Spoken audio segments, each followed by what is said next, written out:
Arithmetic progression exercise 5.2 का fourth question है, which term of AP 3, 8, 13, 18 dash dash up to कहीं तक भी है ये सीक्वेंस इज 78। इसका मीनिंग है कि जो एपी हमें गिवन है, एपी कौन सी गिवन है 3, 8, 13, 18 एंड सो ऑन, इस सीक्वेंस की जो एपी है हमारे पास उसकी कौन सी टर्म 78 होगी, कौन सी टर्म इसकी 78 होगी। सबसे पहले तो हम इसमें में करते हैं, मान लो हमें इसका आंसर अभी हमें कुछ नहीं पता चल रहा, तो एटलीस्ट आपने एपी लिखी यहाँ पे, उसमें उसकी फर्स्ट टर्म लिखी 3, डी लिखा A2 माइनस A1, तो वो क्या हुआ 8 माइनस 3 दैट इज 5।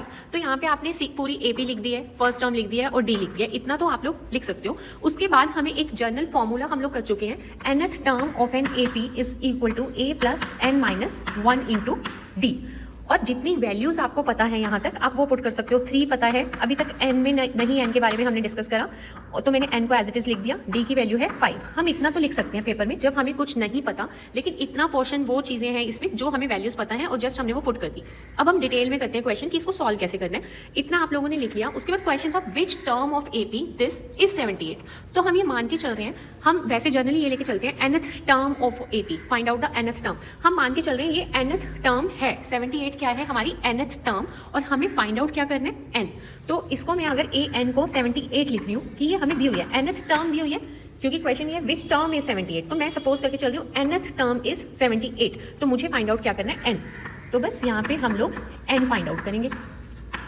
इसको राइट हैंड साइड को सॉल्व करते हैं। अगर 3 राइट हैंड साइड में प्लस में है तो इधर लेफ्ट साइड में आके minus n into 5 5n minus 1 into 5 minus 5, 78 minus 3 75, और ये जो राइट साइड में माइनस 5 है लेफ्ट में आके प्लस 5, तो दिस इज 80, और जो 5 है मल्टीप्लाई है तो वो डिवाइड हो जाएगा इधर, तो आपका आंसर आएगा n is equal to 80 divided by 5 और 16। मीन जो 16th टर्म है वो हमारे पास 78 होगी। इसका मीनिंग है कि जैसे इसको मैं यहाँ पे लिख के दिखा रही हूँ, 3 है, 8 है, ये सेकंड टर्म है, थर्ड टर्म 13 है, फोर्थ टर्म 18 है, फिफ्थ टर्म क्योंकि 5 का गैप चल रहा है तो ये 18 प्लस 5 कितना हो जाएगा 23। ऐसे कर करके जो 16th टर्म होगी वो 78 होगी।